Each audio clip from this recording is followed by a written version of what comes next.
What in the actual hell? There's one thing for certain about Appalachia. You just never know what you're going to encounter next. What the is that? Look at these Appalachian Airbnb goers who got the surprise of their life right at their front door. Hat Man.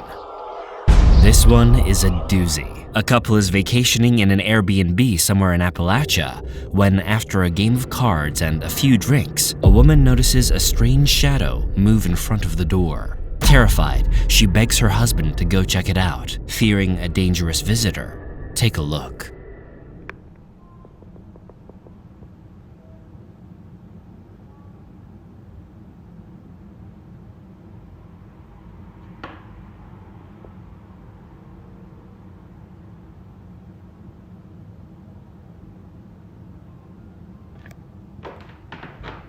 What in the actual hell?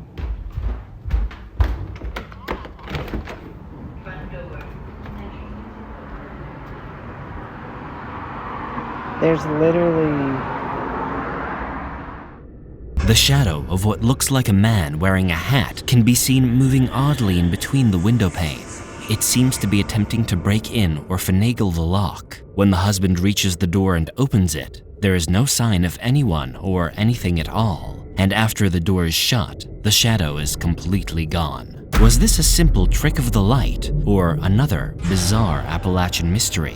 If you thought the Hat Man was bad, get a load of this next one. Shadow play. A man on a Californian vacation manages to spot something strange on his outdoor Ring camera right in front of his very rural Appalachian home. When he goes to check the footage right after it alerted an intruder, he finally notices it.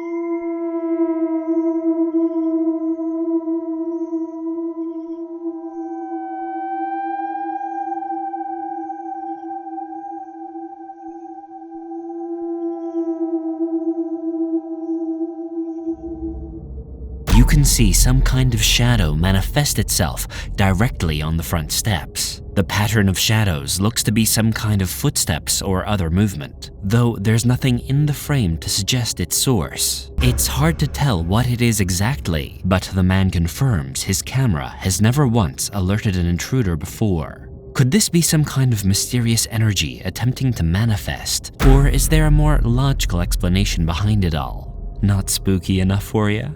That's okay. This next one will take the cake. Story time.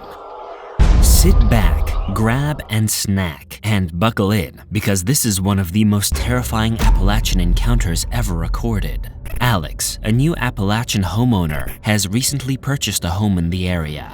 But things are not what they seem, not even a little. Best to let Alex tell and show you himself. Roll tape.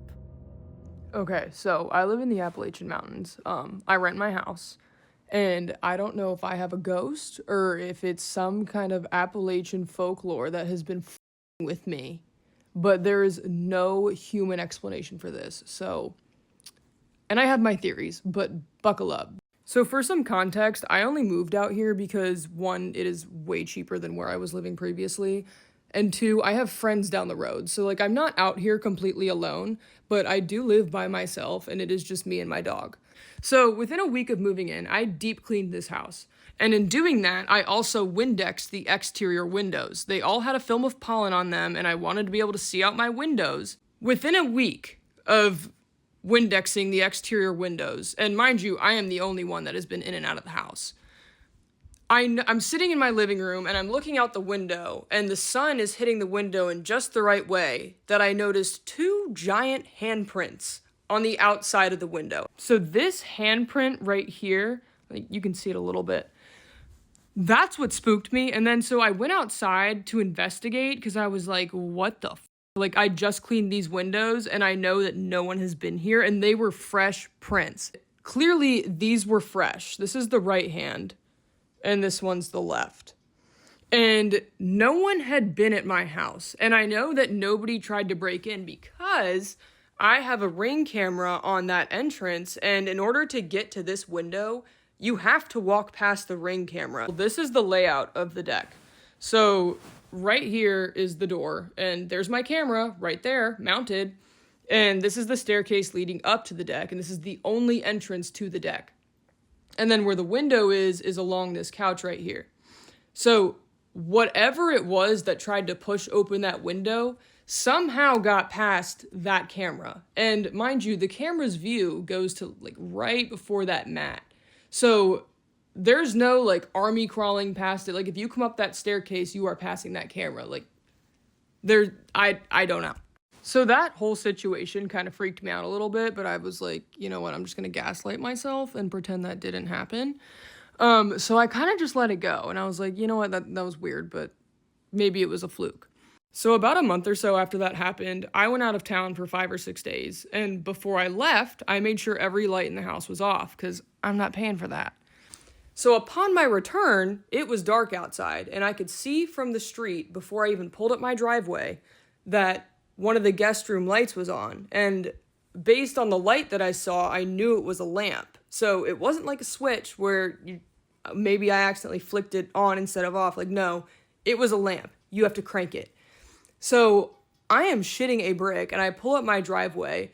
I call my mom because in case I die, like, I don't know who I'm about to walk in on in my house. I go inside, and there was nothing. There was no one, nothing, and I was like, that's weird.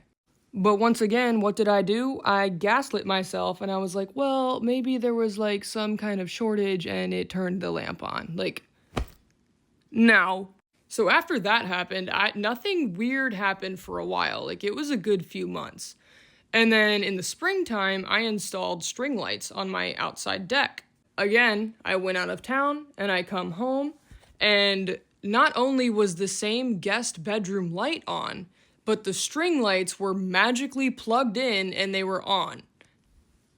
I gotta stop coming home when it's dark outside. So again, I FaceTime my mom, and I'm like, the string lights are on and the guest bedroom light is on. I know they were off, and I know the string lights were not plugged in. Freaking out.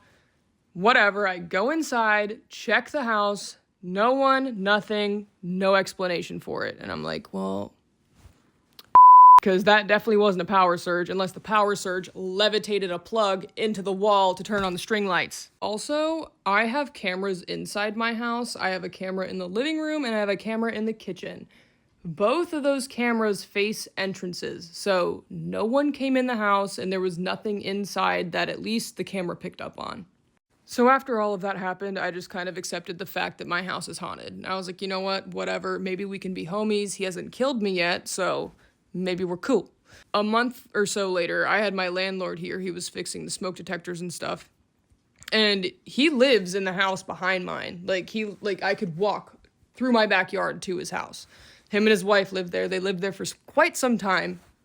And so I asked him, I was like, this weird been going on, like, do you know anything about it? Do you know any history on the house? And he was like, nah, like, we just kind of bought it sight unseen. It went up for sale. We thought it was a good opportunity, whatever. So I took it upon myself to do some digging, and sure enough, the person that owned it before my landlords died in the house. I read his obituary, and it was like, so-and-so died in the house, surrounded by family, blah, blah, blah, whatever. And the guy was old. It was nothing, like, crazy. No one was murdered. But he was in the Marine Corps. He was from Texas. He was a Bible thumper. And I was like, great. Like, my gay ass is being hate crime from the dead. But then I got curious, because based on this guy's obituary, I wanted to know more about his background. So I looked up his kids, because they were listed in the obituary. I wanted to see if any of them were still local to the area, or if it was just like a one-off. I don't know why he was in Appalachia. But Sure enough, his son still lives in the area, and I went on his Facebook to see if I could find information about his dad who died in my house. And as I'm looking on the son's Facebook, there are pictures of the son with my landlord. So now my landlord's a liar because he did know the history of the house and he did know that someone died in it because it was his friend's dad. I'm already stuck in the lease, so like, whether you tell me or not, I'm not moving. I don't know why you weren't just honest, but anyway, so that happened. And I hear creepy in this house all the time. I'll hear doors creaking, but I'm like, oh, it's a draft. Or I'll hear tapping on the window, and I'm like, cool, it's a bug. Like, I can just gaslight myself and it's fine. And it never really sets my dog off either. Like, the worst she'll do is just... And at most, it's for 3 minutes. And I hate when she does it, because I'm like, okay, he's here in the room with us, but you're not barking, so he must be friendly, right?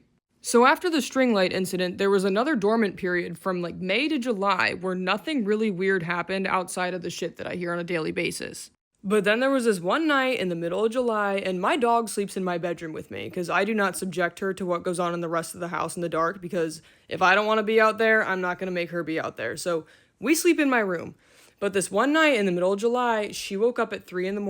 and her hair was standing straight up on her back, and she was going berserk at whatever was on the other side of my bedroom door.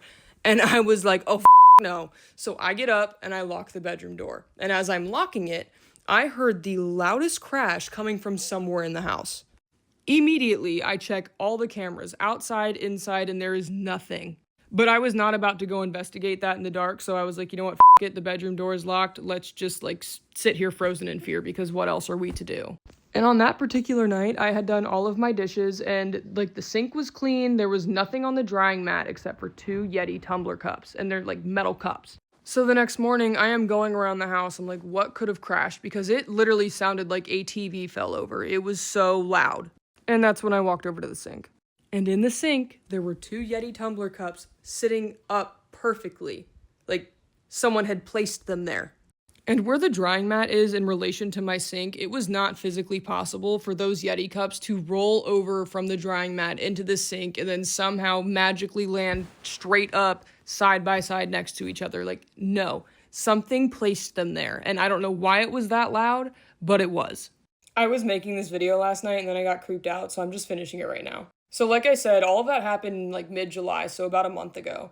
And then 2 weeks after it happened, I was at my friend's house down the road, and they know about all this spooky stuff that goes on in my house. So we're sitting there talking, catching up, and they were like, oh, what's the latest ghost story? Because I always have one.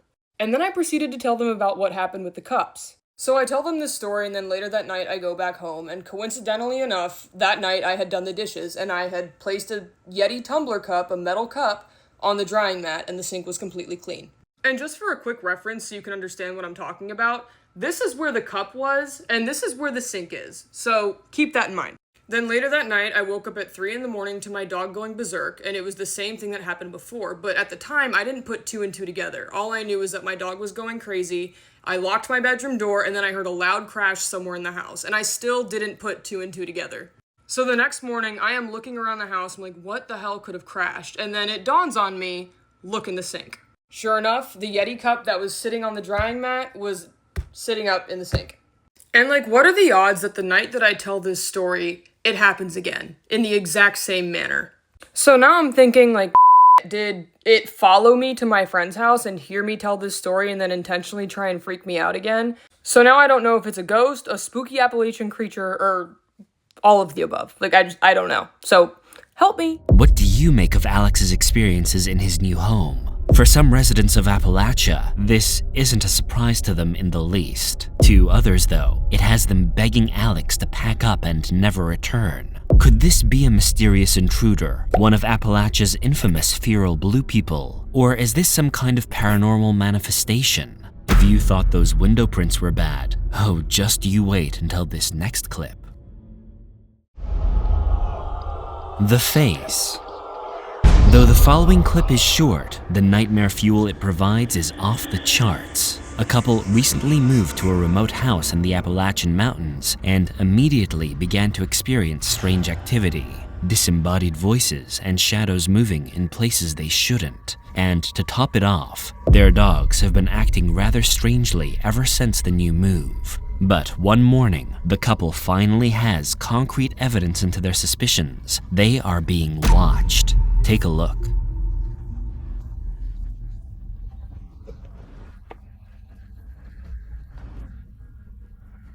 There are either two possibilities, and none of them are at all comforting. Either they are being haunted by a curious and malevolent Appalachian spirit, or someone very real and very alive is watching them. It might be time to see if they can back out of the mortgage altogether. Shadow Man. A man and his elderly father were out hiking in the Appalachian woods, live streaming to their Facebook friends, when the father barrels out of the forest, claiming he saw something strange. Take a look at the events that occur, and good luck sleeping tonight. See it behind that tree right there? Yeah, I see it. Go get the gun. Probably got to get the gun. No, you go get it. Let me keep it on camera. Wait a minute, hold up. I don't know what the fuck that is, man. It look like a damn bear. What is that? I don't know, but it's moving though. Hell yeah, what is that, man? Look like a damn bear, man. Man, look at it. See it, boy? Yeah, I see it. What the f is that? I tell you what. What is that? Go to the side and look. It looks hard to get. Go get the pistol. Go look under the seat and get the gun. Yeah, it is. Look up under my seat. Which one? Look up under the pickup seat. Get the pistol. Come on, the truck. Yeah. I don't know what the f it is, man. Oh my God.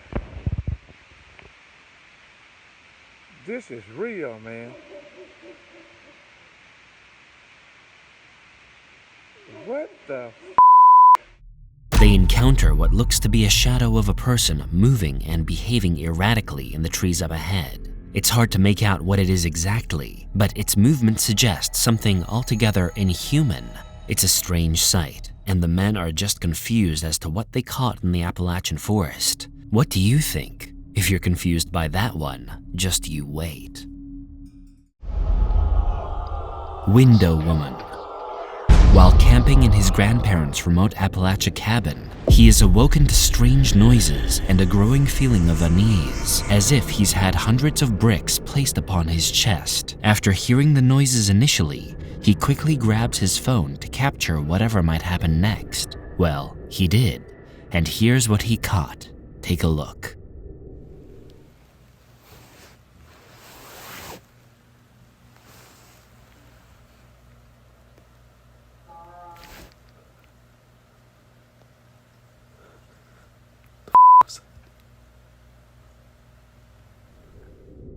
He manages to capture a strange sound, almost like a cow mooing. But the problem is that he's miles into an Appalachian forest with no livestock around. What's worse is that others see a face in one of the windows as he pans across the basement, but that could just be a case of pareidolia. Some, however, aren't so sure and claim to see blinking and glowing eyes that go along with said face. What do you make of this odd encounter? Is there a logical explanation? Or is it just another example of some Appalachian strangeness? If you thought that was strange, you ain't seen nothing yet. Check out this next clip, if you dare. Followers. Dustin Frazier, a popular Appalachian native, is well known on TikTok for his Appalachian adventures. The following video is one of his most terrifying and should not be watched unless you're ready to scare yourself silly. Take a look.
Dustin is out to get his mail and encounters a strange man lurking at the end of his driveway. The man moves hastily and Dustin books it, finding a shed to take cover in case the man has sinister motivations. As the video ends, it seems that Dustin is not alone in the shed either.